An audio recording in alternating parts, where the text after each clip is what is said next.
أعوذ بالله من الشيطان الرجيم بسم الله الرحمن الرحيم أتأمرون الناس بالبر وتنسون أنفسكم وأنتم تتلون الكتاب أفلا تعقلون. Dear viewers, Assalamu alaikum wa rahmatullahi wa barakatuh.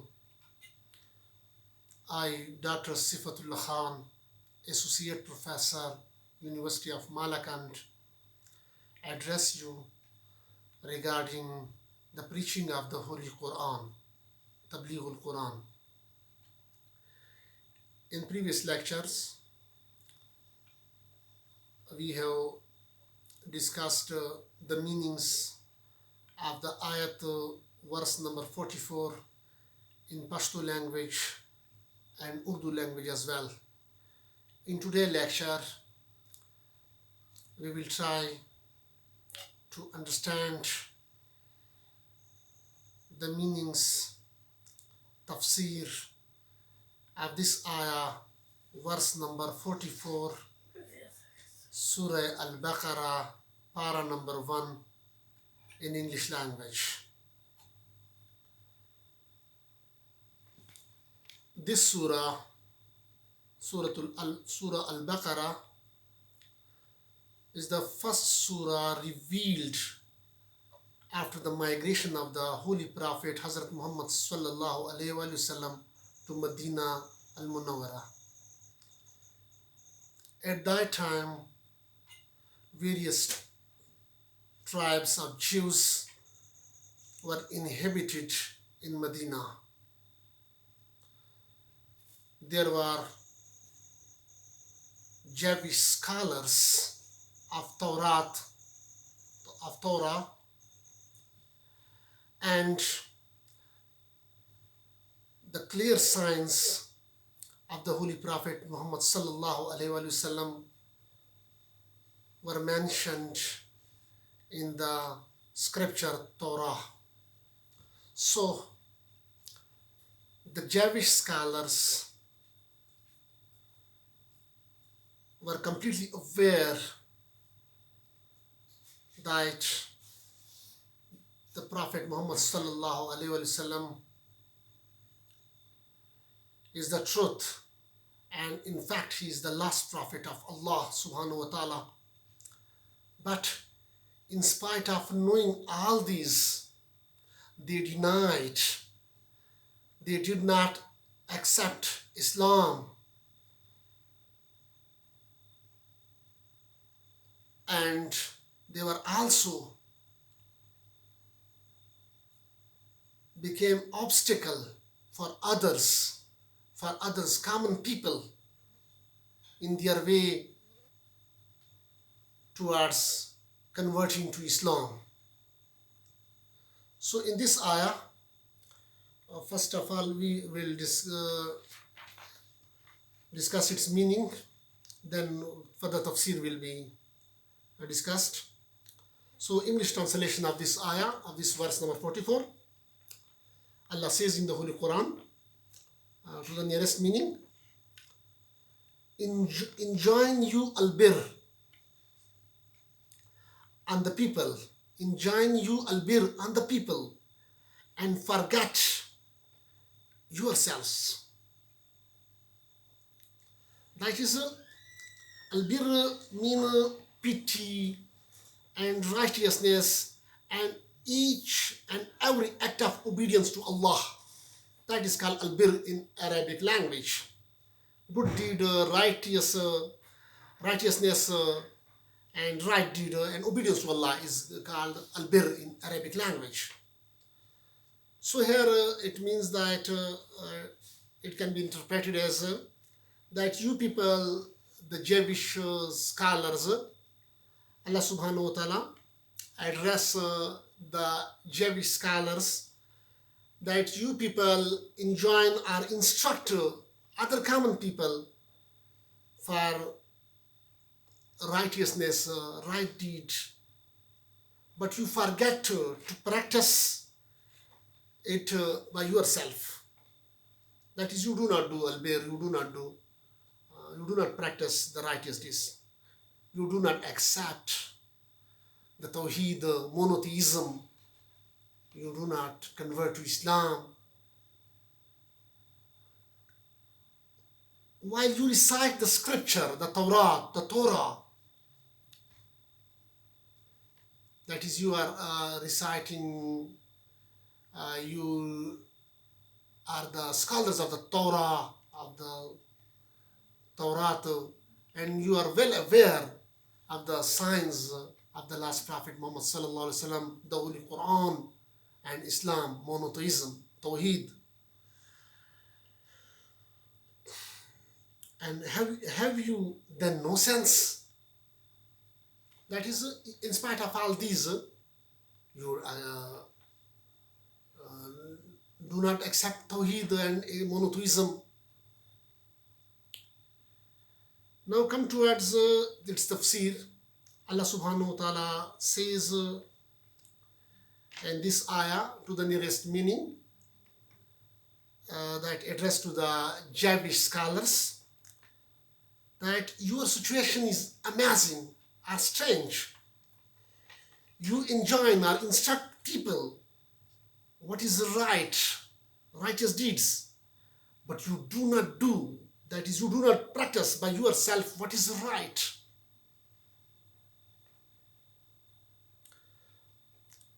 This address is addressed to the Jewish scholars at that time at Medina Munawwara. The Jewish scholars urged the Jews and the common people to follow the scripture, the Torah, but they themselves did not follow it. In the Torah, there were clear signs of authenticity of the Holy Prophet Muhammad sallallahu alaihi wasallam. Muhammad, peace be upon him, peace and blessings of Allah be upon him. These signs were clearly mentioned in the Torah, but the Jewish scholars, in spite of knowing all these, they did not believe the Prophet Muhammad sallallahu alaihi wasallam and remained in disbelief, in kufr and polytheism, shirk. They continued their disbelief, they continued their kufr, and they continued their shirk and polytheism.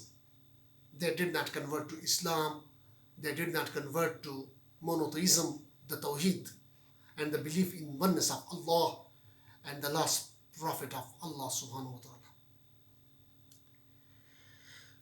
According to some mufassirin, commentators,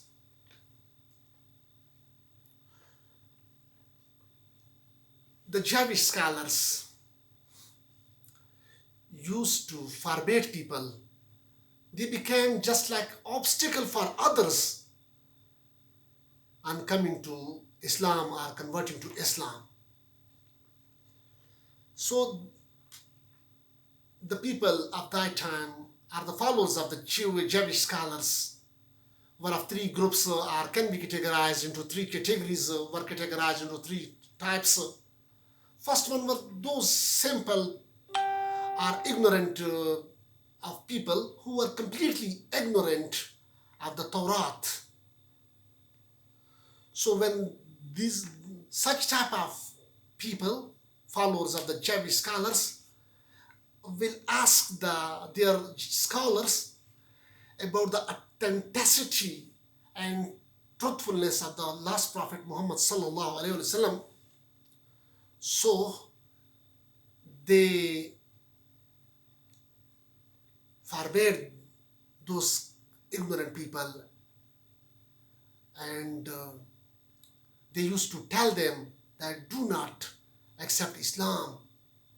It is,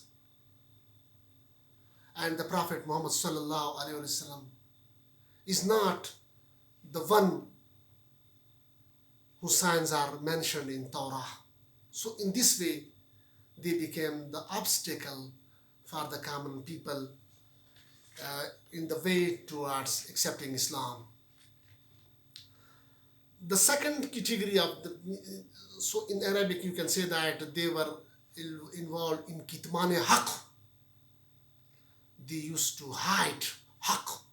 They used to hide the truthfulness, the authenticity of Islam from those people. So this was one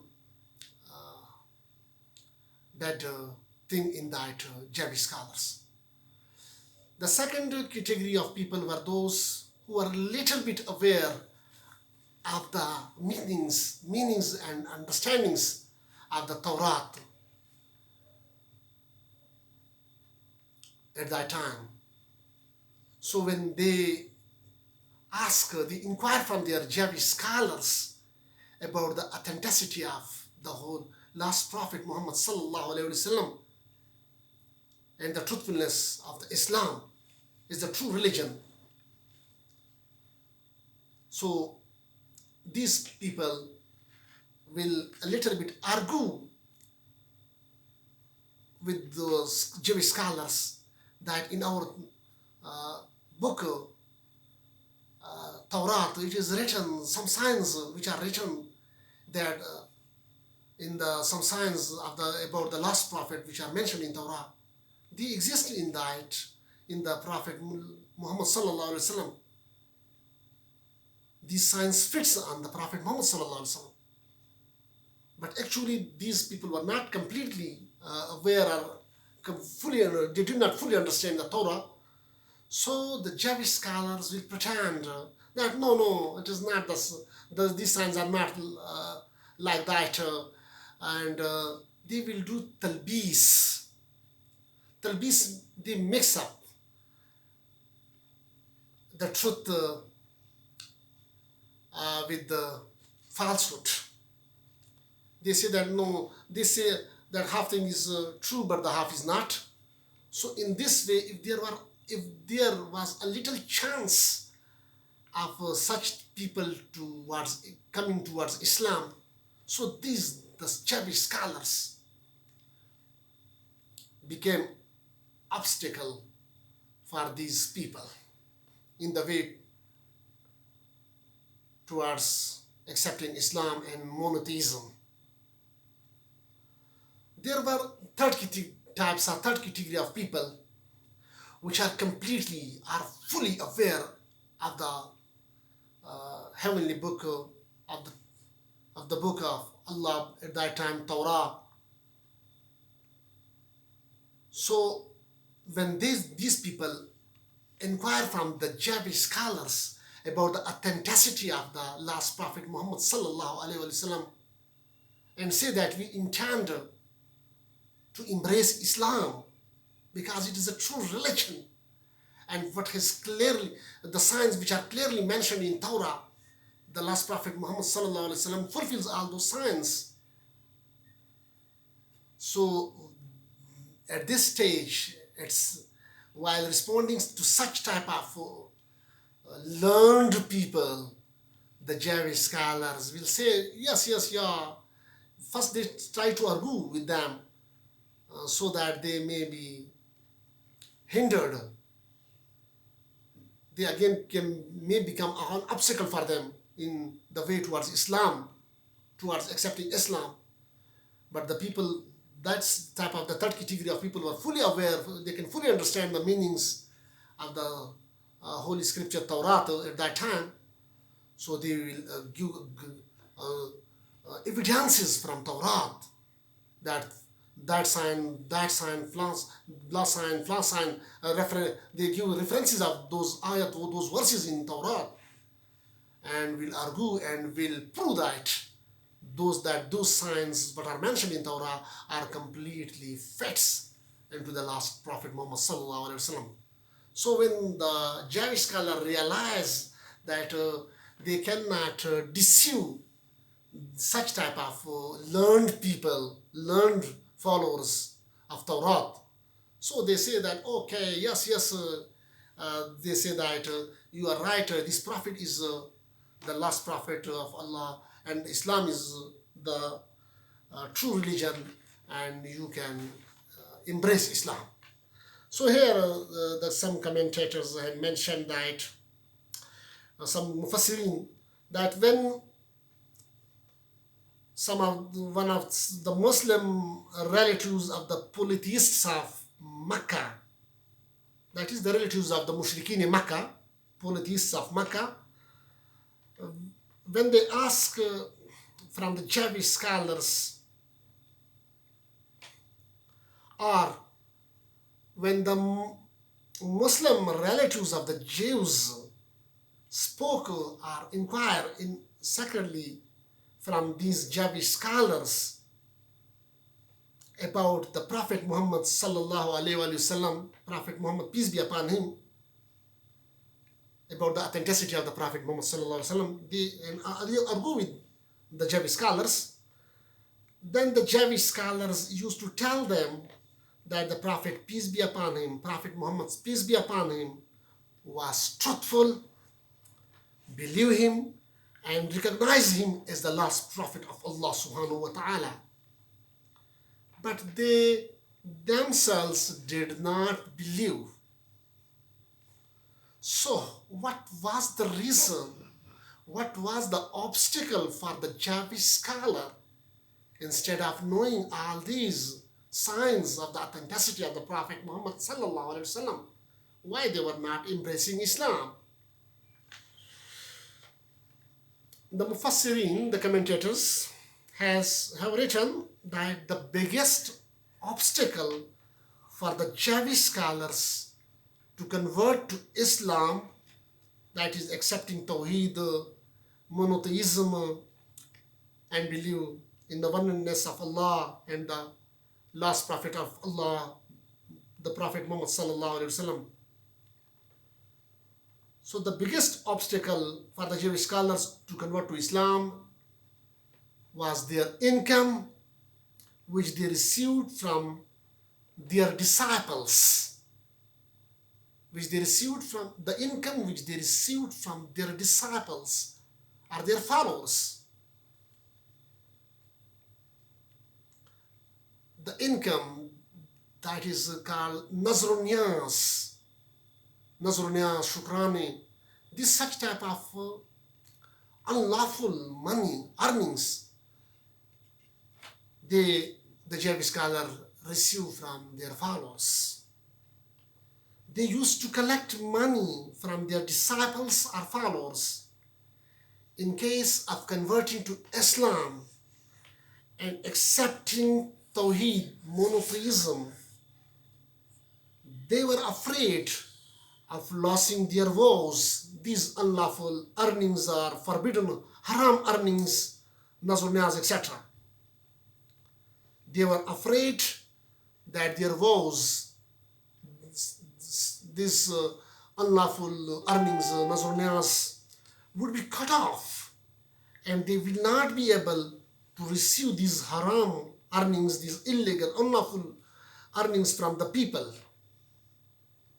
So this was one obstacle for the Jewish scholars in converting to Islam, because they were afraid of losing the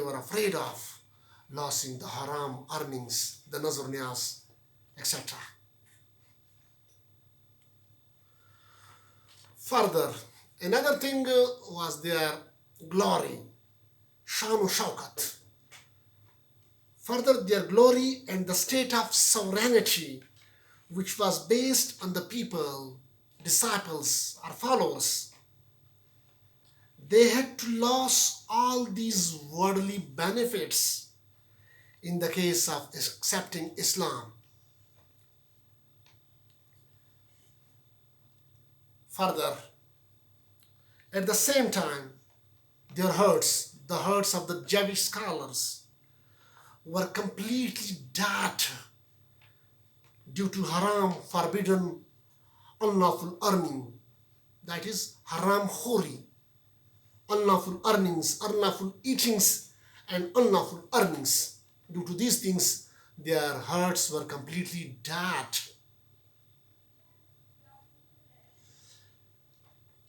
The fear of God, the fear of Allah, and the sense of truth had completely vanished, had completely disappeared from their hearts. After all, in summary, their basic disease was love of status and love of health. That is hubbe jah and hubbe mal.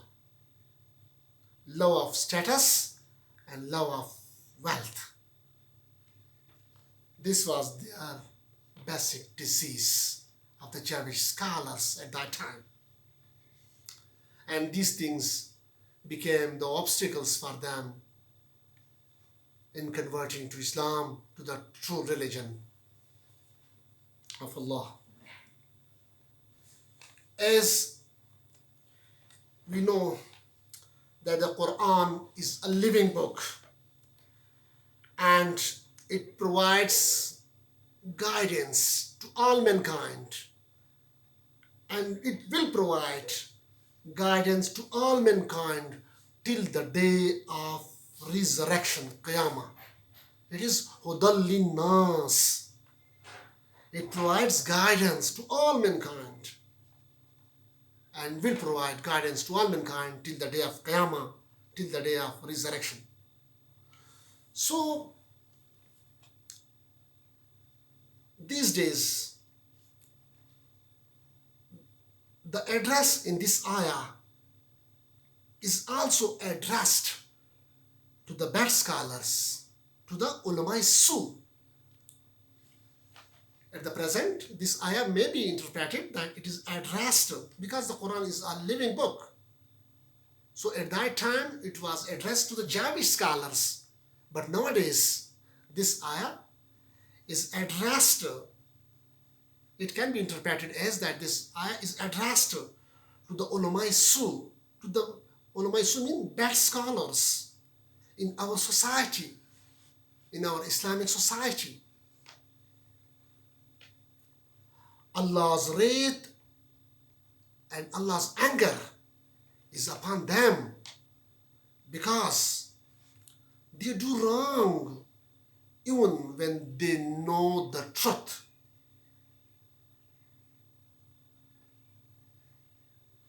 May Allah give us the strength to understand, to learn, and to preach, to practice and to preach the Holy Quran to all men, and to preach the Holy Quran and Sunnah to all mankind. Amin. Amin.